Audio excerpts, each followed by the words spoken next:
మనం ప్రతి సోమవారం నాడు 5 రూపాయలు పెడితే చాలు కదా. ప్రతి శనివారం నాడు 5 రూపాయలు పెడితే ఇన్ని తులసి దళాలు వస్తాయి.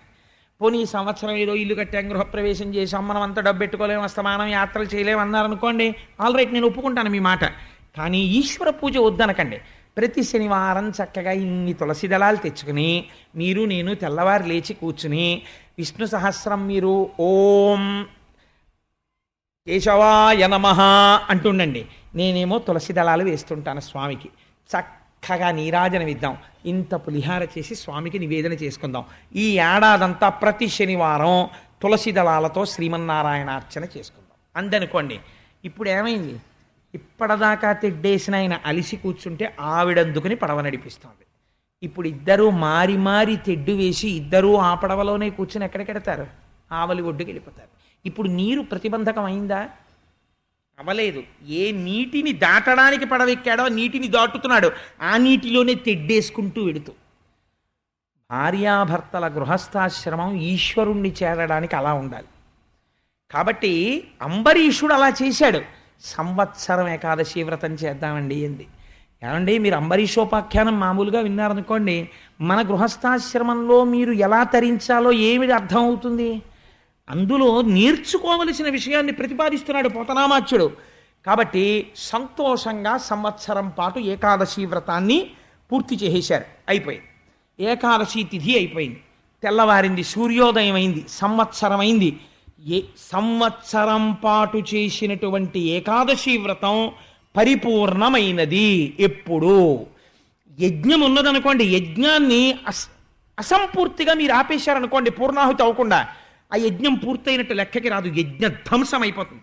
దక్షయజ్ఞంలో పరమశివుడు పూర్తి చేయించాడు యజ్ఞాన్ని. అలాగే నిన్నను బలిచక్రవర్తి యజ్ఞం చేస్తుండగా శ్రీ మహావిష్ణువు వచ్చారు, భృగువుని పిలిచి శుక్రాచార్యుల వారిని పిలిచి నువ్వు ఆ యజ్ఞం పూర్తి చెయ్యి అని చెప్పి పూర్తి చేయించి వెళ్ళారు. అలాగా ఇక్కడ ఏకాదశి వ్రతం పూర్తవుతోంది. ఎలా పూర్తవ్వాలి? ఏడాది నుంచి చేస్తున్నారు. ద్వాదశి తిథి ఉండగా భోజనం చేయాలి వీళ్ళు. కాబట్టి ఇప్పుడు ఏం చేస్తున్నారు? తాము భోజనం చేసే ముందు ఏడాది పాటు ఏకాదశి వ్రతం చేశారు కాబట్టి మొట్టమొదట కాళింది నది ఒడ్డుకెళ్ళారు. ఆ నదీ స్నానం చేశారు. స్నానమునకు మళ్ళీ హద్దులుంటాయి. ఆ చేసేటప్పుడు పుణ్యనదీ స్నానం చేయడం యొక్క ఫలితం వేరు. అందుకని కాళింది నది ఎందు, కాళింది అంటే యమున ఎందు స్నానం చేశారు. స్నానం చేసి మధువనంలోకి వెళ్ళారు. చక్కగా శ్రీకృష్ణ పరమాత్మకి అభిషేకం చేశారు. రేపటి రోజున గోవింద పట్టాభిషేకం నాడు ఇక్కడ అభిషేకం చేస్తున్నారు కృష్ణ పరమాత్మకి. అలా చక్కటి అభిషేకం చేశారు. అభిషేకం చేసిన తరువాత అక్కడికి బ్రాహ్మణులు వచ్చారు. ఏమంటే అస్తమానం దానం బ్రాహ్మణులకే ఇస్తారంటారు ఏంటంటే, ఇంకెవరికి ఇవ్వకూడదని మీకు అనుమానం రావచ్చు. అందరికీ ఇస్తారు దానం. బ్రాహ్మణులకే ఎందుకు చెప్తారంటే, వాళ్ళు బ్రహ్మజ్ఞాన సంపన్నులై ఉండి తీరాలి బ్రాహ్మణుడు. అలా ఉండకపోతే కుదరదు. ఉండి లోకాన్ని ఉద్ధరించాలి. అలా ఉద్ధరించేవాడు భద్రంగా ఉండడం సమాజం చూసుకోవాలి. అందుకని ముందు దానం బ్రాహ్మణుడికి ఇస్తారు. కాబట్టి వాళ్ళకి ఏమి ఇచ్చారు అంటే, వాళ్ళు పాడైపోయే వాళ్ళకి ఇవ్వకూడదు, వాళ్ళు ఇంకా వృద్ధిలోకి వచ్చే వాళ్ళకి ఇవ్వాలి. వాళ్ళు ఇంకా అభిషేకం చేసుకోవడానికి, వాళ్ళు ఇంకా సత్వగుణ ప్రధానమైన పదార్థం పుచ్చుకోవడానికి అలాంటివి ఇవ్వాలి. కాబట్టి గోవులు ఇచ్చాడు ఆయన దానం. ఎటువంటి గోవులు ఇచ్చాడు? పాలేరై పరవంగా దగ్గరుచులు ఎబ్రాయంబులై రూపముల్ మేలై ధూర్తలుగాక వెండి గోరిజల్ హేమోరు శృంగంబులుంగ్రాలన్ గ్రేపుల ఎర్ర నాకుచును రంగఛాయలయ్యున్న మందాలన్ న్యర్బుద షట్కమిచ్చే విభుడుజ్జద్వైదిక శ్రేణికిన్. గొప్ప బ్రాహ్మణులకు ఎటువంటి ఆవుల్ని దానం ఇచ్చాడంటే, బంగారంతో కొమ్ములు చేయించి వాటికి తగిలించాడు, వెండితో డెక్కలు చేయించాడు, దూడలతో కూడినటువంటి ఆవుల్ని తెచ్చాడు. అవి మంచి వయస్సులో ఉన్న ఆవులు. ఇలా దూడలు వెళ్ళి పొదుగు ముట్టుకుంటే శిరములలోంచి పాలని స్రవిస్తున్నాయి. అటువంటి ఆవులను మందల మందలుగా తీసుకొచ్చాడు. ఈ ఆవుల్ని దానం చేశాడు. ఈ దానం అంతా అయిపోయింది. పెక్కండ్రు విప్రవరులకు గ్రక్కున అతి భక్తి తోడ కడుపుల నిండన్ జొక్కపుటన్నంబిడి విభుడొక్కడే పారణము చేయనుద్యోగించన్. అన్నం పెట్టడం ఒక మర్యాద ఉంటుంది. అన్నం పెట్టడం భూతతృప్తి వేరు, భోజనం పెట్టేటప్పుడు బ్రాహ్మణ సమారాధన వేరు. అది పెట్టేటప్పుడు ఒక మాట చెప్తారు. ఏమిటి చెప్తారంటే, ఆచమనాన్ని వేసి చేతిలో నీళ్లు వేసి, మీరు ఏ ఇంట్లో ఏ కులదైవాన్ని పూజిస్తారో, నేను ఒక శివారాధకుణ్ణి అని అనుకోండి, పరమేశ్వర స్వరూపాయ బ్రాహ్మణాయ తుభ్యం నమః అని ఔపోసన వడ్డిస్తారు. వడ్డించేసి ఊరుకోకూడదు, పూర్తవదు, ఉత్తరాపోసనం వేయాలి. అంటే వాళ్ళు భోజనం చేసిన తర్వాత మళ్ళీ ఉత్తరాపోసనం అని మళ్ళీ విస్తరికి సత్యం తత్తేన పరిశించామి అని మళ్ళీ ఆ విస్తరికి నీళ్లు తిప్పుతారు. అది వేసి ఎడంచేయి కడుక్కోవడానికి నీళ్లు పొయ్యాలి. పోస్తే అప్పుడు బ్రాహ్మణ సమారాధన పూర్తయినట్టు. పూర్తయిన తర్వాత మీ ఇంట్లో ఉన్న పదార్థము, అంటే భక్తికి హద్దు చెప్తున్నాను నేను, ఎదురుగుండా ఉన్నవాడు ఈశ్వరుడు అన్న భావన యందు మీరు భావన చేస్తే భావనామాత్ర సంతుష్టాయి నమః, ఈశ్వరుడు తింటాడు. అప్పుడు ఆ మిగిలిన పదార్థం ఏమవుతుందంటే వంటింట్లోది బ్రహ్మము వచ్చి తినగా మిగిలిన భుక్త శేషం అవుతుంది. ఇప్పుడు దాన్ని తింటాడు, దీనివల్ల విజయం వస్తుంది. కాబట్టి ఇప్పుడు ఏం చేశాడు అంటే కడుపులు నిండే వరకు అయ్యా తొందరపడకండి, మెల్లగా తినండి అంటూ పెట్టాడు. పెట్టి వాళ్ళందరూ కడుపు నిండా తిన్న తర్వాత ఇప్పుడు తను ద్వాదశి పారణ చెయ్యాలి, తను కూడా భోజనం చేయాలి. అందుకని తను కూడా భోజనం చేద్దామని అందరి భోజనము అయిపోయే వరకు అభ్యాగతి భుజించరాదు. అతిథులందరూ భోజనం చేసేసిన తరువాత అప్పుడు అభ్యాగతికి వడ్డించాలి. శ్రీనివాస కళ్యాణం దగ్గర నుంచి ఇదే లక్షణం.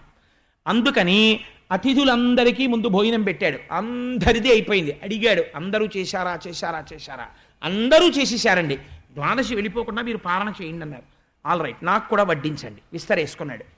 ఇక భోజనం చేద్దామని అనుకుంటున్నాడు. ఉద్యోగించన్ సిద్ధపడుతున్నాడు.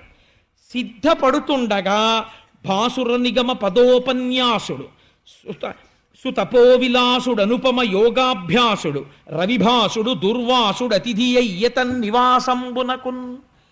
దుర్వాసుడు గురించి ఒక్క తప్పు మాట మాట్లాడలేదు పోతన గారు. తొందరపడి మనం ఎక్కడో కార్తీక పురాణంలో చదివామని మీరు తీర్పు చెప్పకండి. ఎటువంటి మాట వేశారో చూడండి.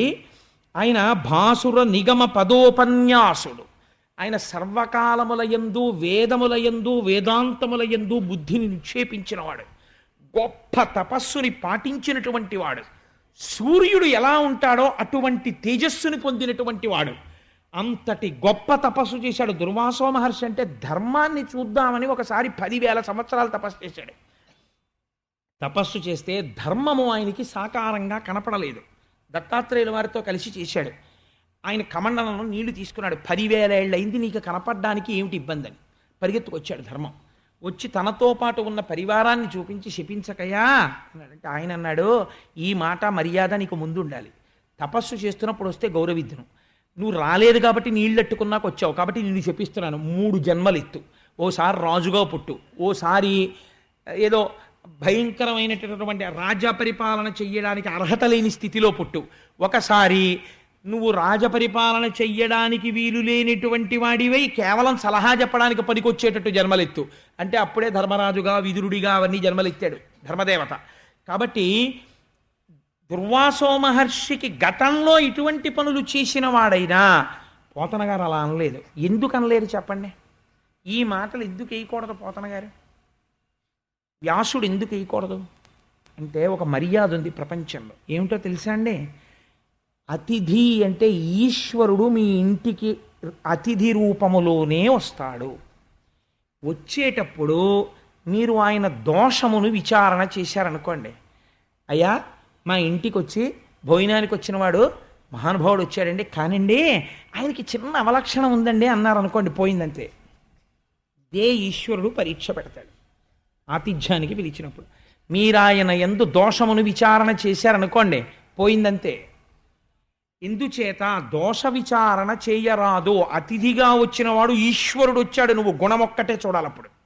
లేకపోతే నీకు ఇక్కడ సంస్కారం ఎలా నిలబడుతుంది పెట్టేటప్పుడు? కాబట్టి ఇప్పుడు ఆయన క్రోధం గురించి నీకెందుకు? అంబరీషుడు ఇలా చూడలేదు దుర్వాసుణ్ణి. వ్యాసుడు ఎందుకు రాస్తాడు? పోతన గారు ఎందుకు అలా రాస్తారు? మనం ఎవరం అంబరీషోపాఖ్యానాన్ని వింటూ దుర్వాసుడు వచ్చాడనేటప్పటికీ ఆయన అండి అని తేలిక చేసి లోపల భావన చేయడానికి. ఈ భావన నీకు అలవాటైతే నీ జీవితంలో నువ్వు ఈశ్వరుడికి వడ్డించలేవు. ఎందుకని? ఎప్పుడూ నీకు అతిథి ఎందు దోషం చూడటమే అలవాటు. అతిథి ఎందు కేవలము భగవంతుణ్ణి చూసి పొంగిపోతూ భోజనం పెట్టడం నీకు రాదు కనుక. కాబట్టి అంబరీషుడు చూడడు, వ్యాసుడు చూడడు, పోతన గారు చూడరు. అలా వాళ్ళలా ఉండాలనుకుంటే నువ్వు చూడకూడదు. ఎంత నీతి చెప్పారో చూడండి ఆ పద్యంలో. అందుకే ఆ మాటలు ఉండవు. చరిత్ర తెలిసినా ఈ మాట వెయ్యరు. ఈ భావన ఉన్నవాడు కాబట్టి బాబోయ్ ఆయన వచ్చేసాడా, ఒరే ఏడాది పాటు వ్రతం చేశాను రా, ఏం కొంప ముంచేస్తాడో అని అంబరీషుడు అనలేదు. ఈశ్వరుడు వచ్చాడు నా ఇంటికి అన్నాడు. పొంగిపోయాడు.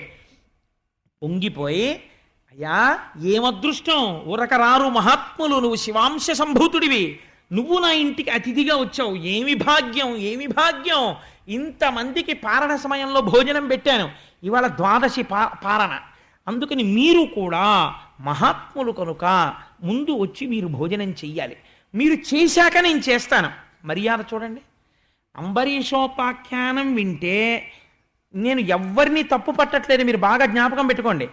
ఉత్తరోత్తర ఇంకా బాగా ప్రవర్తించడానికి ఒక సోపానం చెప్తున్నాను. ఉన్నారు, నాకు తెలుసు చాలామంది. ఒకసారి వింటే రెండోసారి మనం ఇంకొంచెం మెట్టెక్కుదామని తాపత్రయం ఉన్న వాళ్ళు ఎందరో ఉన్నారు. అలాంటి వాళ్ళు ఇంకా పూర్ణత్వం సిద్ధించుకోవడానికి చెప్తున్నానంటే నేనేం విమర్శ చేయట్లేదు ఎవరిని. కాబట్టి తిన్నాడా అంబరీషుడు? తినలేదు. ఎందుకు తినలేదు? దుర్వాసుడు తినాలి, ముందు తిని వెళ్ళాలి. వెళ్ళకపోతే అతిథి పూర్తి చెయ్యనిది లోపల భుక్త శేషం ఎలా అవుతుంది? తను ఎలా తింటాడు? అది అభ్యాగతి, తినకూడదు. కాబట్టి ఆయనకు ఉత్తరాపోసనం ఇస్తే కానీ తను తినకూడదు. కాబట్టి ఇప్పుడు ఏం చేశాడు? తినలేదు.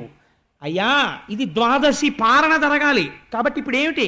మీరు మాకు బ్రహ్మము గురించి చెప్పడమో, మేము వినడమో, మీకు పాద పూజ చేయడమో కాదు, ఎంత తొందరగా మీరు భోజనం చేయాలి, నేను తొందరగా భోజనం చేయాలి. మన ఇద్దరికి ఇప్పుడు ఇదే ధర్మం ద్వాదశి కాబట్టి. కాబట్టి మీరు తొందరగా స్నానం చేసి రండి. వస్తే మనిద్దరం మీరు భోజనం చేశాక భుక్త శేషాన్ని నేను తింటాను అన్నాడు.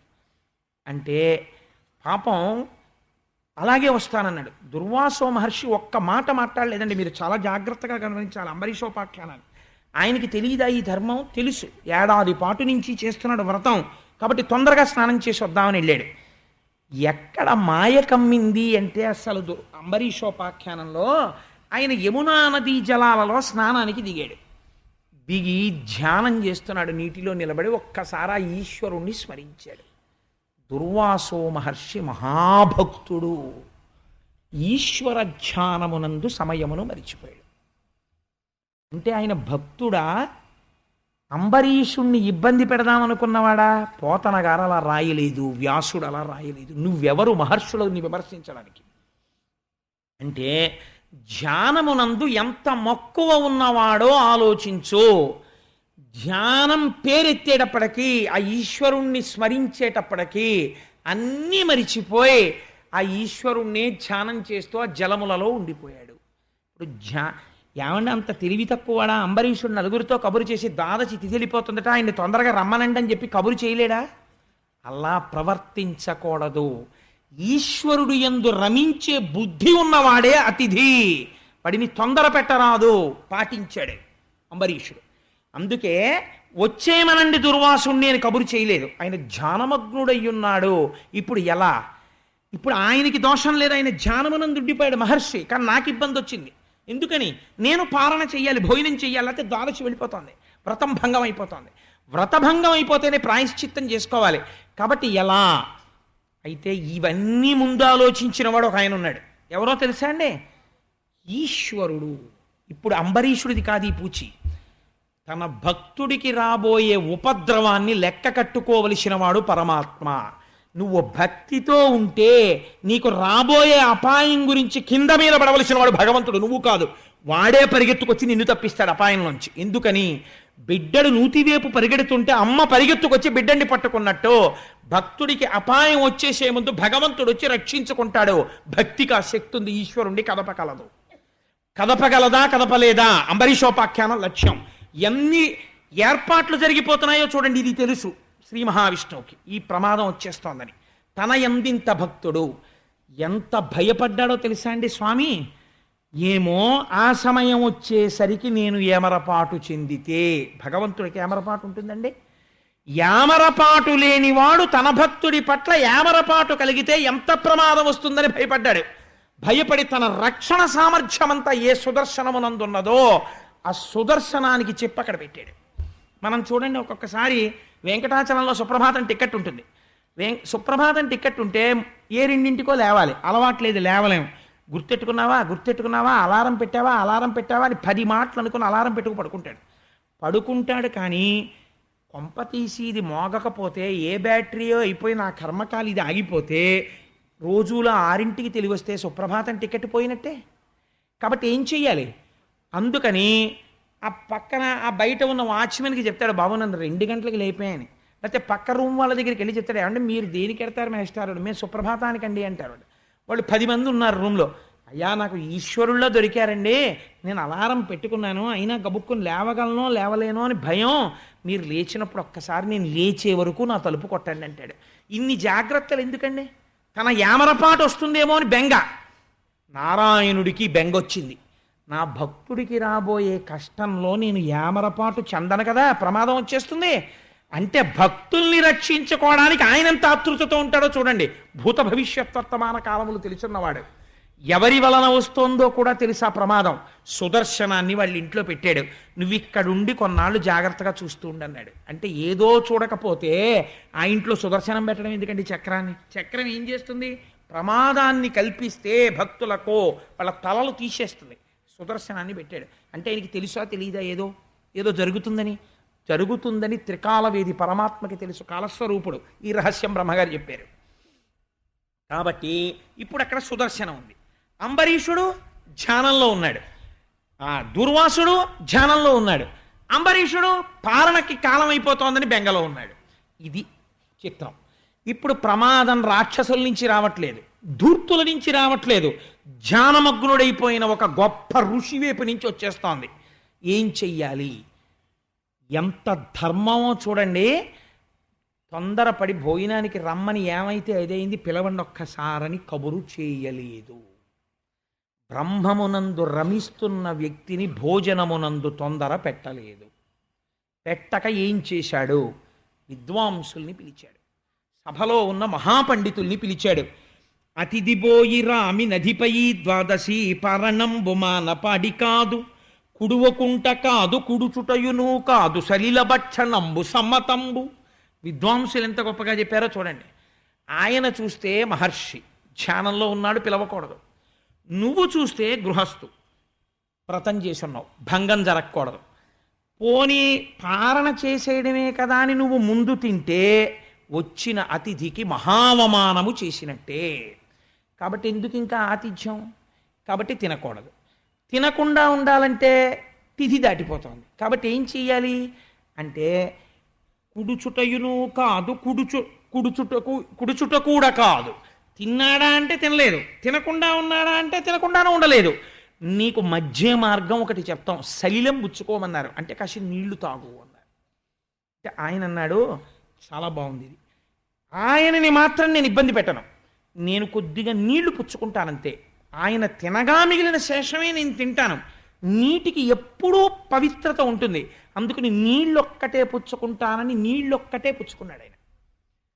ధర్మశాస్త్రాలు చాలా గహనంగా ఉంటాయి. తమని తాము ఉద్ధరించుకోవాలనుకున్న వాళ్ళు చాలా జాగ్రత్తగా ఉంటారు. కాబట్టి అది అస్తమానం మీకు అవకాశం వస్తుందా? మళ్ళీ ఇలా దుర్వాసుడు వస్తాడా? చెప్పలేం. కాబట్టి ఆ అవకాశం వచ్చినప్పుడు వినియోగించుకోవడంలో గట్టెక్కిపోవడం ఉంది. కాబట్టి ఏం చేశాడు అంటే నీరు పుచ్చుకున్నాడు. నీరు పుచ్చుకోగానే ఆయన ధ్యానంలోంచి బయటకు వచ్చాడు. ఎంత విచిత్రమో చూడండి. అలా ఎలా జరిగిందంటే, అలా ఎలా బయటకు వచ్చాడంటే మీకు అర్థమైపోతుండాలి. ఎవడో నడిపిస్తున్నాడు దీన్ని. ఎందుకు ఇలా నడిపించడం మీకు తర్వాత తెలియాలి ఇది. కాబట్టి ఇప్పుడు వెంటనే ధ్యానంలోంచి బయటకు వచ్చాడు. బయటికి రాగానే ఆయనకేం గుర్తొచ్చిందో తెలుసా అండి? తన ఆకలి గుర్తొచ్చింది. అమ్మా కడుపు మండిపోతోంది ఆకలితో అని గబగబా వచ్చాడు. గబగబా ఆకలితో వచ్చిన వాడికి దేని మీద దృష్టి ఉండాలండి? భోజనం మీద ఉండాలి దృష్టి. గబగబా ఎదురొచ్చి అంబరీషుడు అన్నాడు, అయ్యా ద్వాదశి తిథి మీ గురించే చూస్తున్నాను, మహానుభావ రండి రండి రండి రండి, మీరు భోజనం చేసిన తర్వాత నేను చేస్తాను, కూర్చోండి అన్నాడు. ఇప్పుడు అసలు మనస్సు దేని మీద ఉండాలండి? దుర్వాసో మహర్షిది భోజనం మీద ఉండాలి. అంబరీషుడు ఇంతకు ముందు ఏమైనా తినేసి ఉంటాడా? తినకుండా ఉంటాడా? ఒక మహర్షి యొక్క చిత్తము ఇంత లేకిగా ఆలోచిస్తుందా అంటే ఇలా లేకిగా ఆలోచించేటట్టుగా ఒకడు చేస్తున్నాడు. ఎందుకు చేస్తున్నాడు? మీరు విందురుగాని తర్వాత. కాబట్టి ఇప్పుడు ఏం చేశాడు? అది ఆలోచించాడు. ఈయన తినేశాడా తినకుండానే పెట్టాడా అని ఆలోచించాడు. ఆలోచిస్తే నీళ్లు తాగాడు అని లోపల తెలుసుకున్నాడు. తెలుసుకోగానే కోపం వచ్చింది. అంటే నువ్వు అతిథిని అమర్యాద చేసావు పిలిచి. కాబట్టి ఇప్పుడు ఏం చేశాడు?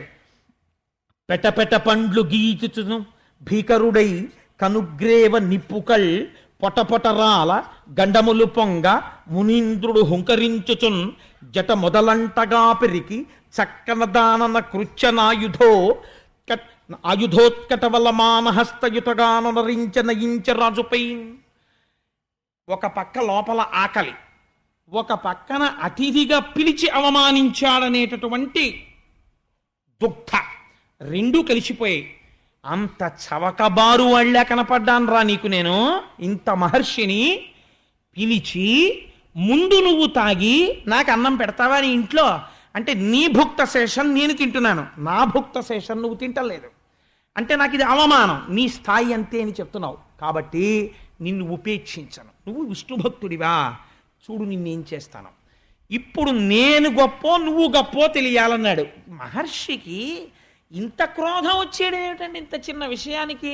ఆయన ధర్మము పాటించాడా, ధర్మమును అతిక్రమించాడా, తెలిసి చేశాడా, తెలియక చేశాడా, తెలిస్తే చేసే మనస్సున్నవాడా, ఇంకా పైకెక్కాలని తాపత్రయం ఉన్నవాడా, తను ఇంకా చెప్పి వృద్ధిలోకి తేవలసిన వాడా, ఇన్ని మరిచిపోయాడు.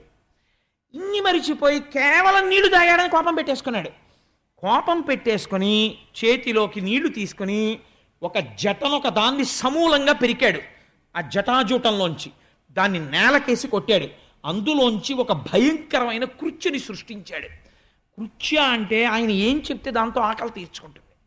ఎంత భయంకరమైన పని చేశాడో చూడండి. నీవు భస్మమైపోదువుగాక అంటే వేరులా ఉండేది. తన కళ్ళ ముందు కృత్య తినేయాలంతే. అంటే తను తినకుండా పెట్టాడు కాబట్టి కృత్య ఆయన్ని తింటుంటే తను చూడాలి. ఇంత వ్యగ్రత వెళ్ళిపోయింది దృష్టి. అంటే హద్దులేని క్రోధమునకు వెళ్ళిపోయాడు. ఇప్పుడు ఈ కృత్యని ప్రయోగించాడు. అది కూడా ఎలా ఉంది? చేతిలో భయంకరమైన శూలం పట్టుకొని ఆకలితో అది ఎగురుతూ ఉంటే భూమి గోతులు పడింది. కాలానల సన్నిభయై శూలాయుధ హస్త ఎగుచు సుర్రసుర్రసురుక్కన్ నేల పదంబుల త్రొక్కుచు వాలి మహాకృత్యమనుజవల్లభుచేరెన్. భయంకరమైన క్రోధంతో గెంతులేస్తూ శూలం పట్టుకొని వెళ్ళి అంబరీషుడి మీద పడింది ఆ కృత్య. సంతోషిస్తున్నవాడెవరు? దుర్వాసుడొక్కడే. బాధపడుతున్న వాళ్ళు ఎంతమంది? తాను బ్రాహ్మణుడయ్యుండి అవతల వారి యొక్క స్థితిని గమనించకుండా నిష్కారణమైన కోపం పెంచేసుకుంటున్నాడు. ఈ పెంచుకుంటున్న కోపానికి అందరూ బాధపడుతున్నారు. అంబరీషుడు మాత్రం చిరునవ్వుతోనే ఉన్నాడు. శ్రీమన్నారాయణుణ్ణి ధ్యానం చేస్తున్నాడు. నేను తెలిసి అపరాధం చేశానా? నాకు తెలిసి అపరాధం చెయ్యలేదు, పరమభక్తితో ప్రవర్తించాను, నాకు ఇంతవరకే తెలుసు. విద్వాంసులు కూడా ఇంతే చెప్పారు. ఇంతకన్నా నాకు తెలిసుంటే నేను ఆచరించుండేవాణ్ణి. తెలియక చేసిన దోషము దోషము కాదు, పూర్ణమైన ఫలితం వచ్చేస్తుంది. భగవద్భక్తితో అపారమైన భక్తితో చేసినట్టే. లేకపోతే ఎందుకు వెంటపడి నిన్ను వేడుకుని పిలిచాడు భోజనానికి? భక్తితో పిలిచాడు. నీకు ఎందుకు నువ్వు వచ్చాక భోజనం చేస్తానన్నాడు? భక్తితో పిలిచాడు. ఆయనకి తెలియదు పాపం. అంతకన్నా తెలిసి ఉంటే ఆయన ఆ నీళ్లు కూడా తాగేవాడు కాదేమో, ద్వాదశి కూడా వదిలిపెట్టేసేవాడేమో. అది నువ్వు ఎందుకు గమనించలేదు? నీకు ఎందుకు ఇంత క్రోధం వచ్చింది? కరెక్ట్గా ధ్యానంలోంచి ఎందుకు బయటకు వచ్చావు? ఈ వెనక ఉన్న శక్తి ఏమిటో మనం గ్రహించాలి. ఇప్పుడు ఆ కృత్యని చూడగానే నేను తెలిసి పాపము చేయలేదు, ఈశ్వరుడికి తెలుసు నేను పాపం చేశానో లేదో, ధర్మం తప్పలేదు అని నమస్కారం చేస్తూ నిలబడిపోయాడు. ఇప్పుడు ధర్మాధర్మములకు ఫలితం ఇవ్వవలసిన వాడు కదలాలి. ఇది ఎవరికి తెలుసు? భూత భవిష్యత్ వర్తమాన కాలములు తెలుసున్నవాడికి తెలుసు. లేకపోతే తన పాదం మీద ఉన్న తులసి దళం ఆ ఇంట్లో పెట్టాలి. సుదర్శనాన్ని ఎందుకు పెడతాడు? ఇప్పుడు ఏది కదిలింది? సుదర్శనం కదిలింది. అంటే ధర్మం ఎవరి పట్ల ఉన్నది? మీరు వెంటనే తీర్పు చెప్పచ్చు. ఆయన మహర్షే కావచ్చుగాక, ధర్మము అంబరీషుని ఎందే ఉన్నది. కాబట్టి ఇప్పుడు ఏమైంది? సుదర్శనం కదిలి కృత్య మీదకి వెళ్ళింది. కృత్య కాలిపోయింది. కృత్య కాలిపోయి బ్రాహ్మణుడి వెంట పడింది. నువ్వు కృత్యని ప్రయోగించావు కాబట్టి నిన్ను నేను తింటానంది. ఇప్పుడు సుదర్శనానికి వెన్నిచ్చి దుర్వాసుడు పరిగెత్తడం మొదలెట్టాడు. ఆకలి ఏమైపోయింది, ఈ కోపం ఏమైపోయింది, ఇన్ని పోయి ప్రాణరక్షణలోకి వచ్చాడు. ఎంత తపస్వి అయినా, ఎన్ని తెలుసున్నవాడైనా సమయాసమయములు తెలుసుకోకుండా అవతల వారి అమాయకత్వం దృష్టిలో పెట్టుకోకుండా, మంచితనం దృష్టిలో పెట్టకుండా పరుషమైన ప్రవర్తనతో ఉండకూడదు. అది యువతల వాడిని పతనం చేసేస్తుంది. కాబట్టి ఏం చేసింది? దుర్వాసుడి వెంట సుదర్శనం పడింది. పరిగెడుతున్నాడు. ఇప్పుడు ఎక్కడికి పరిగెత్తాడు? భువిదూరన్ భువిదూరు అబ్ధిజర అబ్దుల్ సొచ్చు నుద్వేగియై దివిప్రాకం దివిప్రాకు దిక్కులకు పో దిక్వీధులన్ బోవు చిక్కి వెసంగ్రుంకిన క్రుంకు నిల్వ నిలుచున్ క్రీడింప క్రీడించు ఒక్కవడిన్ తపసు వెంటనంటి హరి చక్రంబన్య దుర్వక్రమై. దుర్వాసో మహర్షికి ఒక వరం ఉంది. ఆయన అన్ని లోకాలలోనూ తిరగగలడు. తపస్సు చేత సాధించాడు దాన్ని. అందుకని ఇప్పుడు ఏం చేశాడు? ఆ వరాన్ని చేత్తో పట్టుకుని సముద్రంలోకి దూరిపోయాడు. చక్రాయుధం కూడా సముద్రంలోకి దూరిపోయింది. మీకు వెంటనే ఒక అనుమానం రావచ్చు, ఏంటంటే అంత స్లోగా పెడుతుందా చక్రం? అదేమిటి దుర్వాస తలకాయ టకేలను కొట్టేయలేదా అని. విన్నిచ్చి పరిగెడుతున్నంతసేపు మర్యాద ఉంటుంది ఆయుధాలకి. అది శ్రీమన్నారాయణుడి ఆయుధం. విన్నిచ్చిన వాళ్ళని నరకదు. అందుకని వెనకాల వస్తోంది, రొమ్మిస్తే కొడదామని. ఈయన సముద్రంలో దూరాడు, అది దూరింది. ఈయన ఆకాశంలోకి ఎక్కాడు, అది ఎక్కింది. ఈయన నిలబడ్డాడు, అది నిలబడింది. ఈయన ఇది ఎక్కడ గొడవడా అని ఇలా తలకొట్టుకున్నాడు. అది ఓసారి ఇలా కదిలింది. క్రీడింప క్రీడించు. ఈయన ఆడుకున్నట్టుగా ఉంటే ఆయన ఆడుకున్నట్టుగా ఉండేది. ఈయన దాహం తీర్చుకోవడానికి నీళ్లు తాగితే అది కాసేపు ఆగేది. ఈయన మళ్ళీ పరిగెడితే మళ్ళీ పరిగెత్తేది. ఈయన ఎక్కడికి వెళ్ళినా దాన్ని తప్పించుకోలేకపోయాడు. అంటే ఈశ్వరుడు బుద్ధి చెప్పడం మొదలుపెట్టాడు. కాబట్టి ఏమైంది? పరిగెత్తి పరిగెత్తి పరిగెత్తి బ్రహ్మలోకానికి వెళ్ళాడు. బ్రహ్మగారు ఎంత చతురతతో చెప్పాడో తెలుసా అండి? అయ్యయ్యో మహర్షి, ఎంత కష్టం వచ్చిందిరా, అంబరీషుడి జోలికి వెళ్ళావా? భక్తి అన్నిటికన్నా గొప్పది. ఆ భక్తి ఎన్ని తప్పులైనా సరే సరిపెట్టేస్తుంది. మీరు కూడా ఆ విశాల హృదయంతోనే ఉండాలి తప్ప, వాళ్ళ మంచికి చెప్పాలి తప్ప భక్తుల్ని అవమానించరాదు. కాబట్టి ఏమైంది? ఎంత పని చేశావురా, మహర్షిని కదా అని అంబరీషుడి మీదకి సుదర్శనాన్ని ప్రయోగించేశావా? నాన్న నీకొక్క విషయం చెప్తాను విను. బ్రహ్మగారు కదా ఇప్పుడు ఉపదేశం చేస్తుంటాడు. అందుకని భగవంతుడు 2 రూపాలతో ఉంటాడు. ఒకటి అంతటా పరివ్యాప్తమై ఉంటాడు, సాకారము అదే పొందుతుంది. 2 కాలరూపంలో ఉంటాడు. కాలరూపంలో ఉంటాడని బ్రహ్మగారు చెప్పడంలో రహస్యం ఏమిటి? రాబోయే కాలంలో జరిగేది ఆయనకి తెలుసు.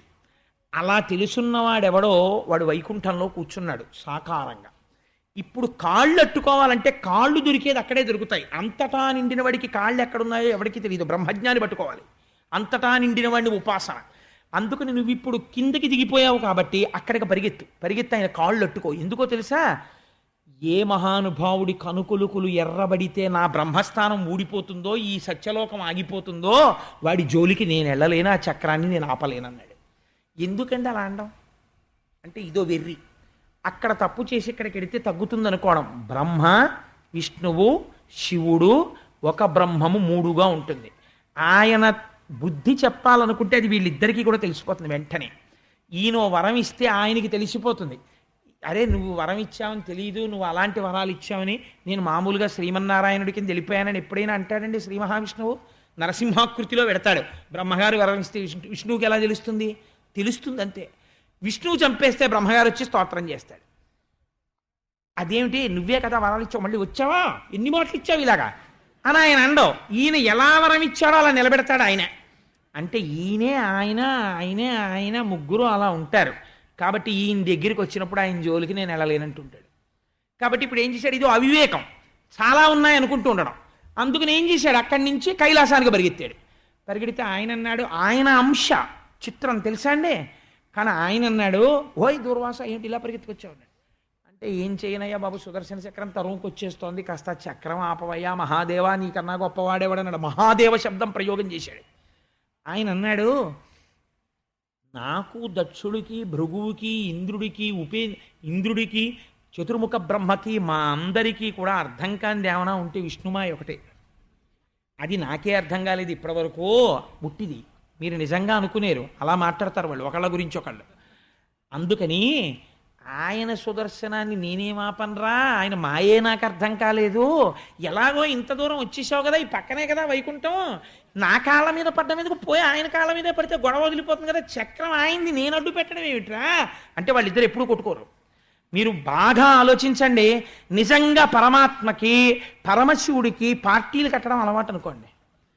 ఇప్పుడు మనం కొట్టుకుంటున్నట్టే వాళ్ళు కొట్టుకుంటున్నారు అనుకోండి, ఇదో మంచి అవకాశం. ఒరే నీకు సుదర్శనం అడ్డొచ్చిందా, అయితే నేను సుదర్శనాన్ని ఆపేస్తాను, నా త్రిశూలం పెట్టి కొట్టేస్తాను, నువ్వు మాత్రం నా పార్టీలో చేరిపోవాలి రేపొద్దున అనాలి కదండి. ఆయన ఏమంటున్నాడు, నేను ఆపలేనయ్యా సుదర్శనాన్ని, నాకు తెలియదు విష్ణుమాయ అంటాడు. ఈయనేమో వైకుంఠానికి వెడితే మహాదేవా నువ్వు వచ్చావా అని ఆయన కాళ్ళు కడిగి తల మీద జల్లుకుని పాదోదకాన్ని విష్ణువు పుచ్చుకుంటాడు. తెలివైన వాడైతే ఏం తెలుసుకోవాలి, వాళ్ళు ముగ్గురు ఒకటేరా అని తెలుసుకోవాలి. ఇది తెలుసుకోకుండా నువ్వు ఇంకా వీడు గొప్పండి వీడు గొప్పండి వాడు తక్కువండి వాడు తక్కువండి అంటే ఇద్దరు కలిపి పొటికే కొడతారు. కాబట్టి ఏమవుతుంది, ఉన్న వెంట్రుకలు ఊడిపోతాయి, తల బొప్పి కడుతుంది. కాబట్టి ఎంత తెలివితేటలుగా మాట్లాడాడో చూడండి. ఇక్కడ దాకా వచ్చావు కదా నాన్న అడగడం ఎందుకు, పక్కనున్న వైకుంఠానికి వెళ్ళి విష్ణువు కాళ్ళ మీద పడిపో, ఆయన మాయే నాకు అర్థం కాలేదు, ఇంకా ఆయన సుదర్శనాన్ని నేనేం ఆపుతానన్నాడు ఆయన. అంటే అయ్యయ్యో ఇంకా మహాదేవుడు కూడా ఏం చెయ్యలేడు అనుకున్నాడు. ఇందులో మీరు ఒక్క విషయం బాగా కనిపెట్టాలి. ఏమంటే అన్ని వేల సంవత్సరాలు తపస్సు చేశాడు, శివాంశ సంభూతుడు మహర్షి, ఆయనకి తెలియదండే కోటేశ్వరరావు చెప్తున్న విషయం, మనందరికీ కాకినాడలో వాళ్ళకి తెలుసున్న విషయం దుర్వాసుడికి తెలియదు. అందుకే కదా మరి బ్రహ్మ దగ్గరికి శివుడి దగ్గరికి వెళ్ళాడు, తిన్నగా విష్ణువు దగ్గరికి వెళ్లకుండా. కాబట్టి మరి ఇదేమిటంటే అంత తపశ్శక్తి చేసిన వాడిది దొంగ సర్టిఫికేటా అంటే ఏం తెలీదా, ఎందుకు వచ్చింది మరి ఇలాగా శివరవీంద్రుగా. కాబట్టి ఏమైంది, పరిగెత్తాడు, మళ్ళీ వైకుంఠానికి వెళ్ళాడు. వెళ్ళి ఈసారి ఏం చేశాడు అంటే ఆయన చక్కగా లక్ష్మీదేవితో క్రీడిస్తూ ఒక పాన్పు మీద కూర్చుని ఉన్నాడు. వెడుతూనే స్తోత్రం చేస్తూ శ్రీమన్నారాయణుడి యొక్క పాదముల మీద పడిపోయి రెండు కాళ్ళు రెండు చేతులతో గట్టిగా పట్టుకొని పాదాల మీద శిరస్సు పెట్టి లేవడం మానేసి అలా ఉండిపోయాడు. అసలు ఇంకా మాట్లాడడం లేవడం. అప్పుడు ఆయన అన్నాడు, ఏమిటయా ఇలా పడిపోయావు, లే ఏమైందన్నాడు. ఇదో చిత్రమైన ప్రశ్న ప్రపంచంలో. ఆయనకి తెలియదండి. నిజంగా ఆయన తెలియకపోతే ఆయన సర్వజ్ఞుడు ఏమిటండి, పెట్టినవాడు సుదర్శనం ఈయనే. సుదర్శనం కదిలింది, తరుంకొస్తోంది, బయట అదే నించుంది, అందుకే ఇంత వెలుతురు, ఈయన అందుకే పరిగెత్తుకొచ్చాడని ఏమీ తెలియని వాళ్ళ. ఏంటి ఇలా వచ్చావు, ఎందుకు అలా పట్టుకున్నావు, లే లే లే నాన్న ఏంటి ఏమైంది అన్నాడు.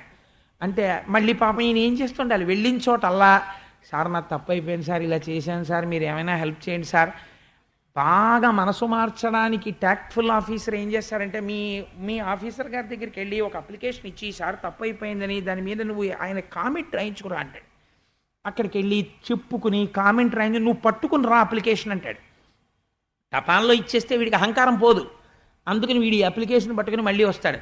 పర్సనల్ బ్రాంచ్కి వెళ్ళి ఏం జనరల్ గారికి చెప్పి ఆయన కూడా కామెంట్ కూడా రాయించుకుని పట్టరా అంటాడు. కాదని వెళ్ళిపోగలడు ఏంటి, అందుకని ఏం చేయాలి, ఆయన దగ్గరికి కూడా వెళ్ళి మళ్ళీ నలుగురు ముందు నించుని ఏమిటా పొద్దున్న నుంచి నించున్నావు, రా పర్వాలేదు చెప్పు అంటే ఇంతమందిలో చెప్పుకోవడం సిగ్గు. సార్ నాది ఇలా తప్పు అయిపోయింది సార్, ఇలా చేశాను సార్, అప్లికేషన్లో రాశాను సార్, ఇంకెప్పుడు చేయనని, మీరు ఈసారికి క్షమించమని రాయండి సార్ అంటే మళ్ళీ ఇంకోసారి ఆయన కూడా క్షమించండి అని రాస్తాడు.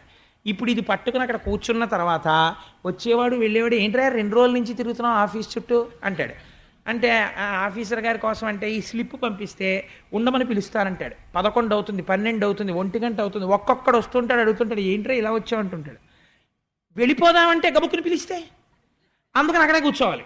వచ్చిన వాడికల్లా నేను ఈ తప్పు చేశాను అందుకని ఆయనకి చెప్పుకుందామని వచ్చాను, పట్టుకుని రమ్మన్నారు అందుకు నించున్నానంటాడు. అయిపోయింది శిక్ష, బయట అయిపోతుంది, నీకు తెలుసు లోపల కూర్చున్న ఆయనకి. 1 గంటకు భోజనానికి లేచిపోయే ముందు 1 గంటకి నేను భోజనం చేసేసి ఇన్స్పెక్షన్కి నేను ఎక్కడికో వెళ్ళిపోతున్నాను, మళ్ళీ 2 రోజుల తర్వాత వస్తాను ఆఫీస్కి అంటాడు. వీడి గుండెల్లో రాయిడిపోతుంది. అప్పుడు అన్నట్లు అతను నించున్నట్టున్నాడు, ఒకసారి పిల్లి అంటాడు. అప్పుడు వీడు గబోబా అమ్మ బాబోయ్ పిలిచాడు అంతే చాలని వెళ్తాడు. ఏమిటంటావు అంటాడు. అంటే ఇంక వెళ్ళిపోతాడు, ఉన్నది చెప్పేయాలి గబోబా, అయ్యా నా జీవితంలో చేయని దోషం, నన్ను క్షమించండి బాబు, బుద్ధి వచ్చింది, ఇంకెప్పుడు చేయను అంటాడు. సరే నేను చూస్తాను, ఫోన్ చేసి చెప్తాను, ఫైల్ తర్వాత పెడతానులే, నువ్వు వెళ్ళు నేను చెప్తాను మీ ఏం గారికి, జాయిన్ అవ్వు ఫోన్లో చెప్తాను. ఈ మాట ముందే చెప్పేశాడు. అసలు చిత్రం అది. ఈయన ఏం చేస్తాడు, వెళ్ళి జాయిన్ అవుతాడు. కానీ దీని మీద ఏం రాస్తాడో అని ఎప్పటికప్పుడు ఆందోళనే, కాబట్టి ఇంక తప్పు చేయడు. ఆయన ఏం చేయడు, దాన్ని డస్ట్లో పారేస్తాడు. అదొక ట్యాక్ట్.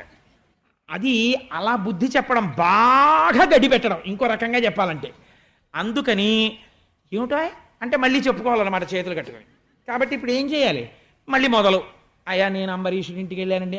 ఏమన్నాడు, అది మంచివాడు అనుకుంటానే అంబరీషుడు అంటే, "ఆ, నాభాగుడు కొడుకు అంటే అవునండి పాపం ఏకాదశి వ్రతం ఏడాది చేశాడండి. వెరీ గుడ్, నీకు అన్నం పెట్టుండాలే. పెడతానన్నాడండి. ఏం చేశావు? యమునకి వెళ్ళానండి, ధ్యానంలో ఉండిపోయాను. పాపం ఆయన తినలేదండి, పెద్దలను అడిగి నీళ్లు మాత్రం పుచ్చుకున్నాడు.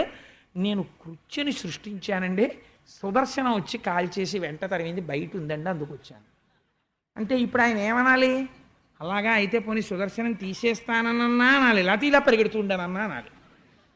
ఇప్పుడు అది కాదు ఇది కాదు, ఆయన ఓ ఉపదేశం మొదలెట్టాడు. ఎంత చిత్రమో చూడండి. శిక్ష వేయడం అంటే అందరినీ చంపేయక్కర్లా. జ్ఞానంలో ఉన్నవాడు గతి తప్పితే ఇలా చెప్తే గురువులు చాలు వాడు మార్గంలోకి వచ్చేస్తాడు.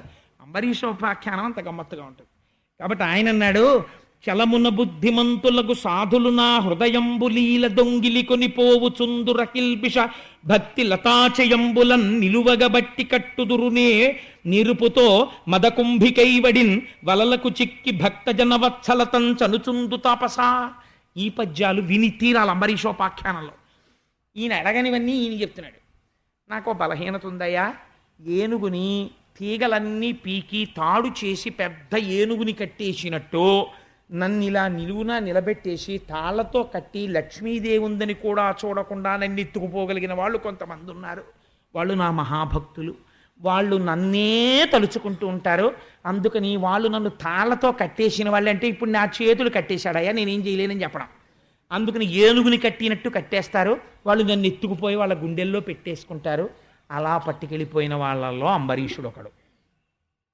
నాకు మేలు కోరు నా భక్తుడగువాడు భక్తజనులకే న పరమగతియు భక్తుడెందుచని న భరతెంతు వెంట గోవు వెంట తగులు కోడెభంగి.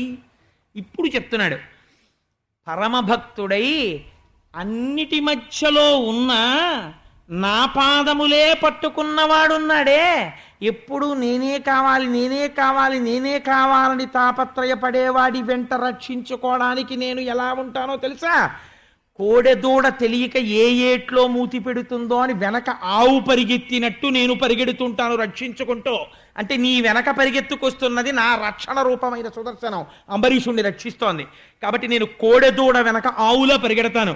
తనువు మనువు విడిచి తనయుల చుట్టాల ఆలి విడిచి సంపదాల విడిచి నన్నె కాని అన్యమెన్నడు ఎరుగని వారి విడువ నెట్టి వారినైనా.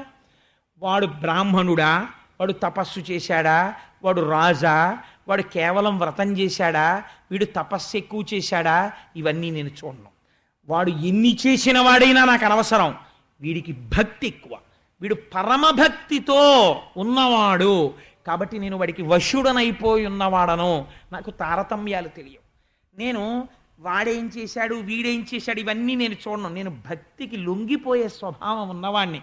అందుకని ఇప్పుడు నా యందు అపారమైన భక్తితో ఎవడుండి భార్యతో ఉన్నా భార్యని పట్టించుకోలేదో, అంతఃపురంలో ఉండి అంతఃపురాన్ని పట్టించుకోలేదో, రాజ్యమునందుండి రాజ్యముతో మమేకము కాలేదో, బిడ్డలతో ఉండి బిడ్డలతో మమేకము కాలేదో, అన్నిటితో ఉంటూ అన్నిటినీ విడిచి నన్ను పట్టుకున్నాడో అటువంటి వాణ్ణి నేను పట్టుకుంటాను.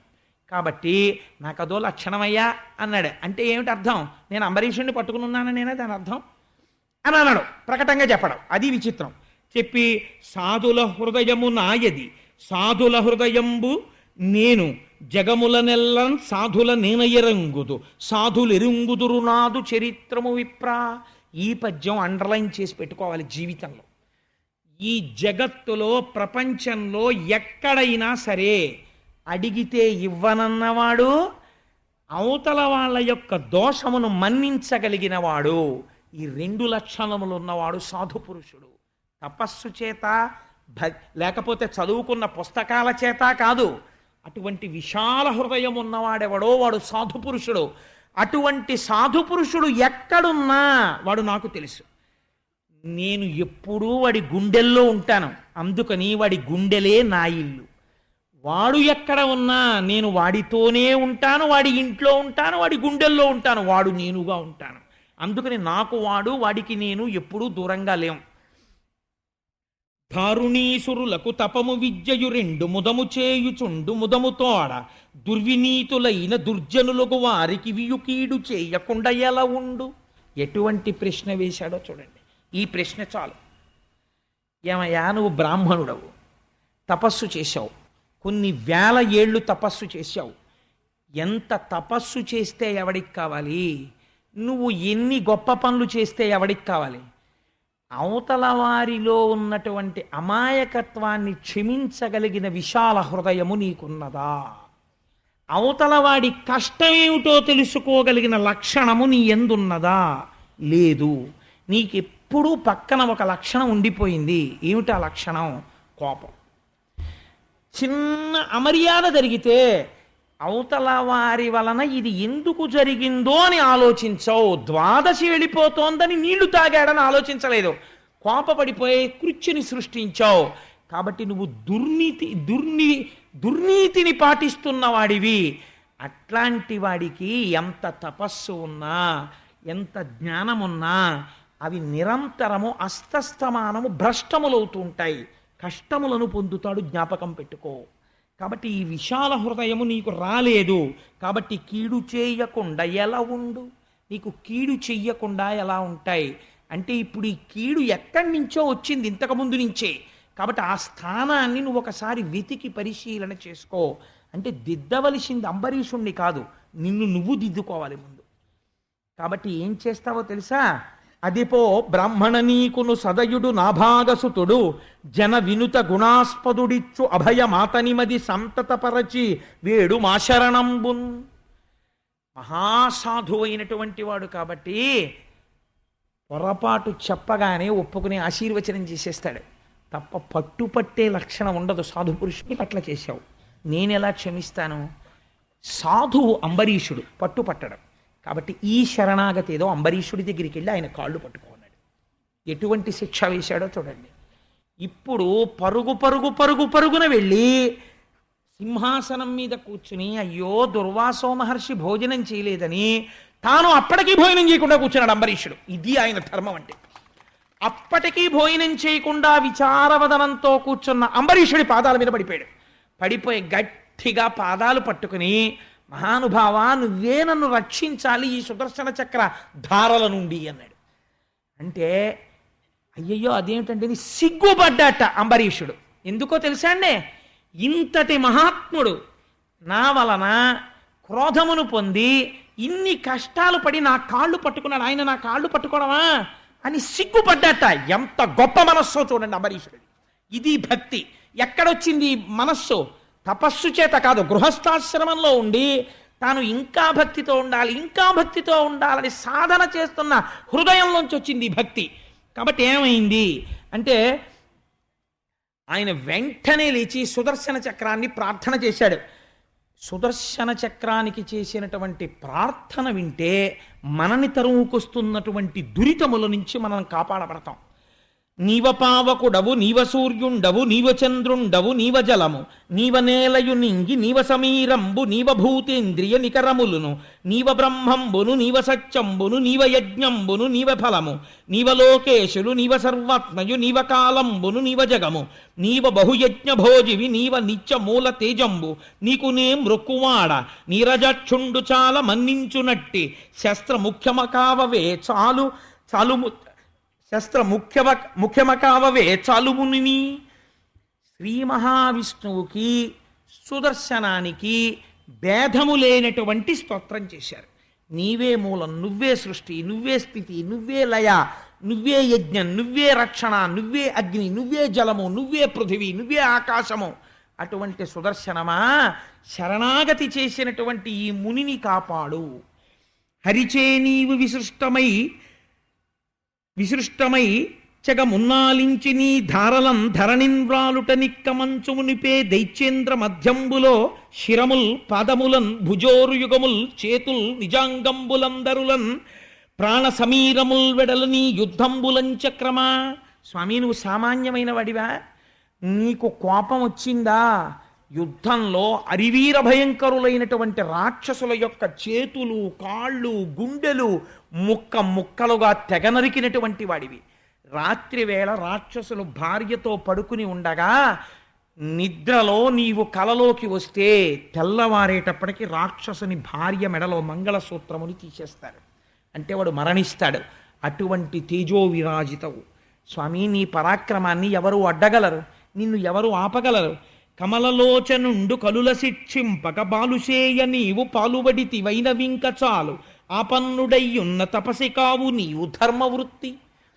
నీవు రాక్షస సంహారం చేయడానికి సుదర్శనాన్ని పట్టుకుంటూ ఉంటారు స్వామి, అటువంటి వాడివి. ఆయన చేత అటువంటి పనులకు వినియోగింపబడుతుంటావు. ఇవాళ మహర్షి శరణాగతి చేశాడు. బ్రాహ్మణుణ్ణి చంపడమా, మునిని కాపాడు అని ఇప్పుడు ఒట్టు పెడుతున్నాడు. చూడండి అంబరీషుడి యొక్క గొప్పతనం ఇది. ఏమన్నాడో తెలుసా అండి? ఏ నమస్కరింతు ఇంద్రశాస్త్రమ ధూమకేతువునకు ధర్మసేతువునకు విమల రూపమునకు విశ్వగోపమునకు చక్రమునకు గుప్త చక్రమునకు నమస్కారం చెయ్యడం అంటే అది. 5 జ్ఞానేంద్రియాలు, 5 కర్మేంద్రియాలు, బుద్ధిస్థానమైన శిరస్సు 11ంటిని మీ పాదముల దగ్గర విడిచిపెట్టామని వదిలిపెట్టడం, అవతల వారి శరోర అధోభాగమునందున్న పాదములకు శిరస్సు తాటించడం శరణాగతి. అందుకని శరణాగతి చేసి నిలబడ్డాడయా, నేను నీకు శరణాగతి చేస్తున్నాను. ఓ చక్రమా, నువ్వు ఇంద్రాది శత్రువుల యొక్క మదములను అణచగలిగినటువంటి దానివి. ఈ లోకము యొక్క యథార్థమైన రూపమును మరుగుపరచి జగత్తుగా కనపడేటట్టు మాయ చూపించగలిగినటువంటి దానివి. విశ్వగోపమునకు ఈ విశ్వమును రక్షించగలిగినటువంటి దానివి. అటువంటి చక్రమా నీకు నమస్కారం. విహిత ధర్మమందు విహరింతునేనియో ఇష్టమైన ద్రవ్యమిత్తునేని ధరణిసురుడు మాకు దైవతంబగునేని విప్రునకు శుభము వెలయుగాక. కోరిన వాళ్ళకి నా దగ్గర ఉన్నది లేదనకుండా నేను ఇచ్చిన వాడనైతే, నేను ఎప్పుడూ ధర్మము తప్పకుండా ప్రవర్తించిన వాడనైతే, నేను చేసిన పూజలకు శ్రీ మహావిష్ణువు సంతోషమును పొందినవాడైతే, నీవు ఈనాడు మహర్షిని సంహరించాలని ఉద్యుక్తతను పొందుతున్న దానివి ప్రశాంతతని పొంది శాంతిని పొంది నీ యథాస్థానమునకు మరలిపోదువుగాక అన్నాడు. తను చేసిన తపస్సునంతటినీ ఒట్టు పెట్టాడు దుర్వాసుని రక్షించడానికి. ఉత్తర క్షణం ప్రశాంతతని పొంది సుదర్శన చక్రం వైకుంఠానికి వెళ్ళిపోయింది. వెళ్ళిపోగానే ఇంత శపిద్దామని కృత్యని ప్రయోగించినటువంటి దుర్వాసుడు చెనకలేకపోయాడు అంబరీషుణ్ణి. సరికదా ఒక మాట అన్నాడు, ఆహాహాహా, ఎందుకురా ఇన్ని వేల ఏళ్ళు తపస్సు చేశాను, గృహస్థుగా ఉంటూ నువ్వు పొందిన దాన్ని నేను పొందలేకపోయాను. ఒక మాట ఇవ్వని పేరు కర్ణములలో వయ్యారమై సోకినన్ సకలాగంబులు పల్లవించి తొలుగన్ సంభ్రాంతితో అట్టి సత్సుకరున్ మంగళతీర్థపాదు హరి విష్ణుం దేవదేవేషు దారకలంక స్థితి కొల్చు భక్తులకు ఏ దడ్డంబు రాజగ్రణి. ఆ శ్రీ మహావిష్ణువు యొక్క నామము ఒక్కసారి జీవితంలో ప్రీతితో చెప్పినా, ఆ శ్రీమన్నారాయణ పాదములకు నమస్కరించినా వారిని ఏ కష్టములు అడ్డవు. అటువంటి మహానుభావుడివి, నిరంతరము శ్రీమన్నారాయణ స్మరణ చేసేవాడివి. నీ వైభవం ఏమిటో నేను ఇవాళ చూశాను. మిత్రుడవై రక్షించావు, నాకు జీవితాన్ని ఇచ్చావు. ఇక నుంచి నీ పేరు అన్ని లోకములలో చెప్పుకుంటారు.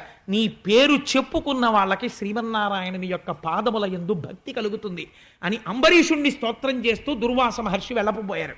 అంబరీషుడు అన్నాడు, మీరు బయలుదేరినప్పటి నుంచి ఇప్పటికి కూడా నేను భోజనం చేయలేదు. మీరు భోజనం చేస్తే ఆ మిగిలిన పదార్థాన్ని భుక్తశేషంగా భావించి తింటాను, మీరు తినండి అన్నాడు. అంటే పరమ సంతోషంగా భోజనానికి కూర్చున్నాడు దుర్వాసుడు. అవనిసురుడు కుడువ అతి పవిత్రంబైన వంటకంబు భూమి వరుడు గుడిచే తపసి నిగులు మన్ప తానెంత వాడను హరికృపా మహాత్యమనచు తలచి. ఏమి పద్యం అండి ఈ పద్యం! నిజంగా గృహస్థు యొక్క ధర్మాన్ని నిట్ట నిలువునా నిలబెడుతుంది. అవనిసురుడు కుడువ అతి పవిత్రంబైన, ఇంటికొచ్చినటువంటి బ్రాహ్మణుడు కుడిచి వెళ్ళిన తర్వాత పవిత్రమైంది మిగిలిన అన్నం అన్నట్ట అంబరీషుడు. నేను బుద్ధి చెప్తే బతికినవాడు అనలేదు. ఏమి భక్తి అండి, ఏమి వినయం అండి నిజంగా అంబరీషుడిది అని. అప్పుడు వంటకంబు భూమి వరుడు గుడిచే, ఆ మిగిలిన అన్నాన్ని అంబరీషుడు తిన్నట్ట. తింటే దుర్వాసుడు సంతోషంగా వెళ్ళిపోతే కొంతమంది వచ్చి అన్నారు, మహానుభావ ఏమి గొప్పవారండి, దుర్వాసుడంతటి వాడి మదమణిచ్చారు మీరు అన్నాడు. ఆయన అన్నారు, తప్పు తప్పు, ఆ మాట అనకండి. నేనా రక్షించిన వాడిని, మహానుభావుడు దుర్వాసుడు. అటువంటి మహాత్ముడిని నేను రక్షించడం ఏంటి? నేను కాదు రక్షించింది, హరికృపా మహాత్మ్యమునుచు తలచి. ఇది శ్రీమన్నారాయణుడి యొక్క కృపా కటాక్షం. నన్ను రక్షించాడు, ఆయనకి పాఠం చెప్పాడన్నాడు. ఇక్కడ నేను ఒక్క మాట చెప్పాలి. ఇలా ఎందుకు దుర్వాసుడు ప్రవర్తించాడు, ముందే సుదర్శనాన్ని శ్రీమన్నారాయణుడు ఎందుకు పెట్టాడు, ధ్యానం చేస్తున్న వాడికి ద్వాదశి వెళ్ళిపోయే ముందు వెళ్ళిపోయే సమయంలో ఎందుకు ఒక్కసారి బహిర్ముఖుడయ్యాడు, దీనికి అంతటికీ కారణం ఏమిటో తెలుసా అండి?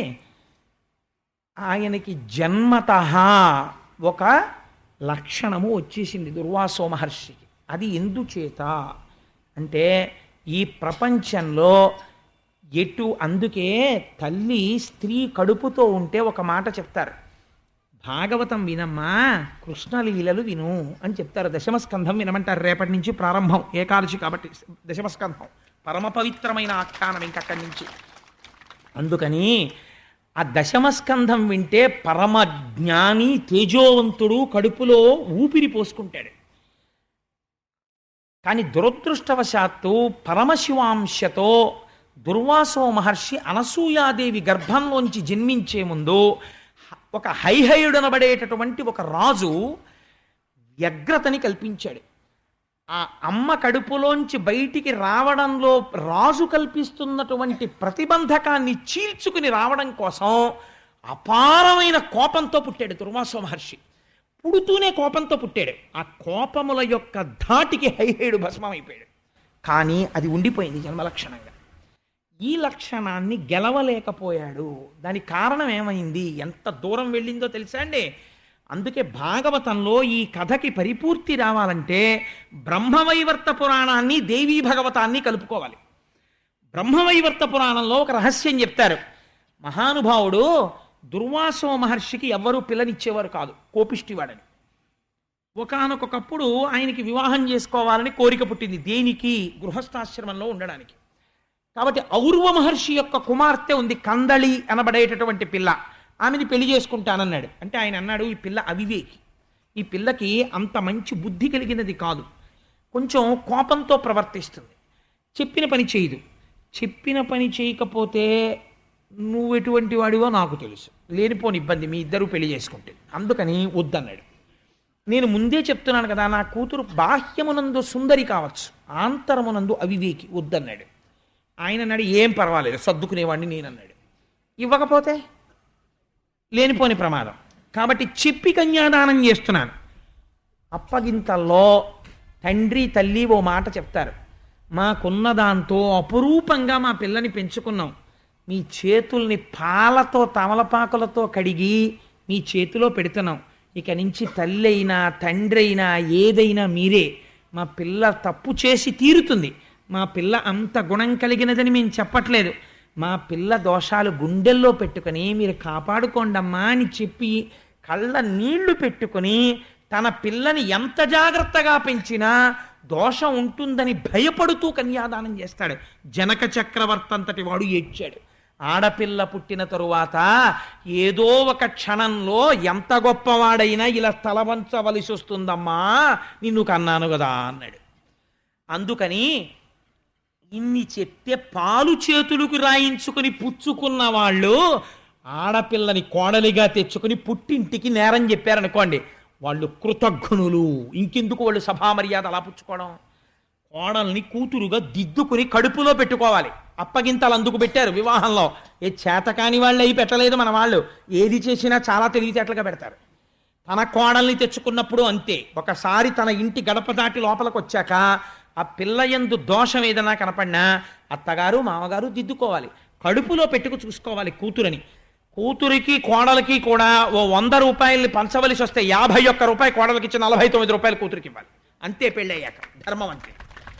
ఎక్కడో పుట్టిన పిల్ల నీ వంశం పెంచడానికి నీ ఇంటికి వచ్చింది, నా మామగారంది, నువ్వు చచ్చిపోతే దీపం ఆ అమ్మాయి పెడుతోంది, అక్కడ ఆ మామగారు 51 ఇస్తాడు, నువ్వు ఇక్కడ 51 ఇవ్వాలి. ధర్మశాస్త్రం అంతే. నా కడుపున పుట్టిందని చెప్పి నా కూతురికి పెట్టకూడదు, నేను అలా పెట్టకుండా నా కోడలికే ఎక్కువ పెట్టే అదృష్టాన్ని ఈశ్వరుడు నాకు ఒక తాక్షించుగాక. ఒక్కొక్కసారి ఆవేశం వచ్చేస్తుంటుంది, ప్రతిజ్ఞలు చేసేస్తుంటాను. ఈ విషయాలు మా అబ్బాయి ఇక్కడ లేడు కాబట్టి నాకు భయం లేదు, ఇక్కడ ఉన్నాడు కాబట్టి. అందుచేత మా అమ్మాయి రాలేదు సభకి, నాకు బెంగలేదు. కాబట్టి ఆనాడు ఔరుడు ఇవన్నీ చెప్పాను కదా అని కందలిని కన్యాదానం చేశాడు. చేసి బెంగ పెట్టుకుంటూనే ఉన్నాడు. వెళ్ళిపోయాడు. వెళ్ళిపోయి ఒక రోజున ఎందుకో కోపం వచ్చింది దుర్వాసో మహర్షికి. చెప్పిన మాట వింటలేదు. అప్పుడప్పుడు గుర్తొచ్చేది మామగారు చెప్పిన మాటలు. ఓ ఓసారి కోపం వచ్చింది. కోపం వస్తే మామూలుగా ఉంటాడు ఆయన, ఎర్రగా చూశాడు. ఆవిడ బూడిదైపోయి కింద పడిపోయాడు.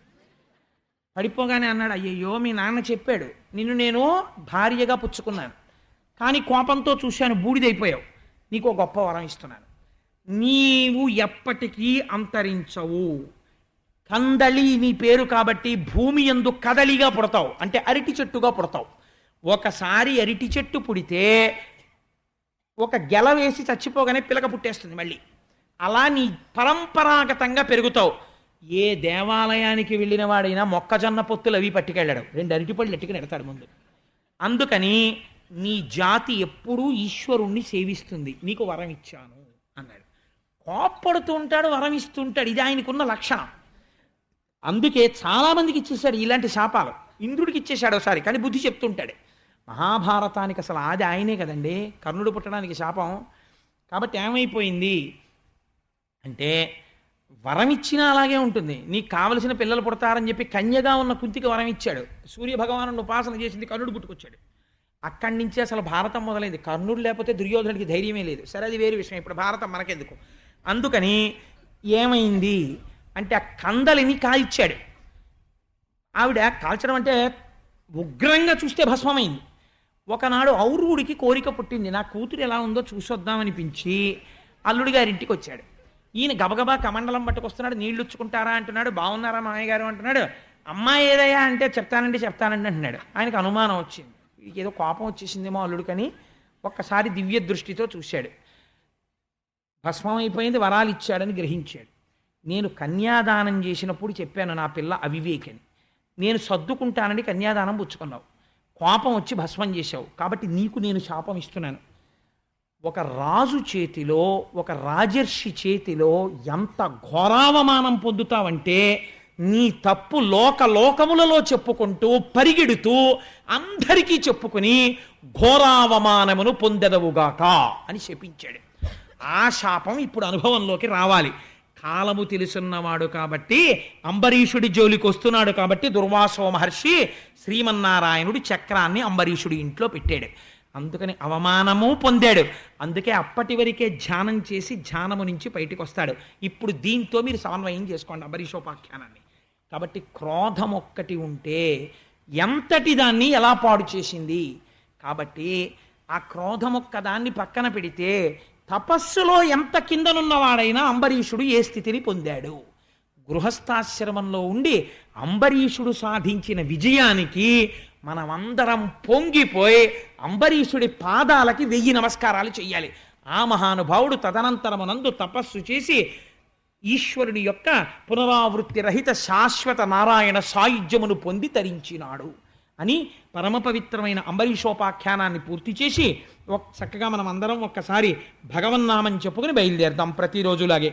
ఆశ్రితపక్ష గోవింద గోవింద హరి గోవింద గోకుల నందన గోవింద తిరుమలవాస గోవింద గోవింద హరి గోవింద గోకుల నందన గోవింద శేషసాయివి గోవింద గోవింద హరి గోవింద గోకుల నందన గోవింద ఆనందరూప గోవింద గోవింద హరి గోవింద గోకుల నందన గోవింద నీరజనాభ గోవింద గోవింద హరి గోవింద గోకుల నందన గోవింద హాతీరామ ప్రియ గోవింద గోవింద హరి గోవింద గోకుల నందన గోవింద హరి సర్వోత్తమ గోవింద గోవింద హరి గోవింద గోకుల నందన గోవింద. అయ్యవారి యొక్క రక్షణ సామర్థ్యం చూసి అసలు పొంగిపోయేది ఎవరోట తెలుసా అండి? అమ్మవారు.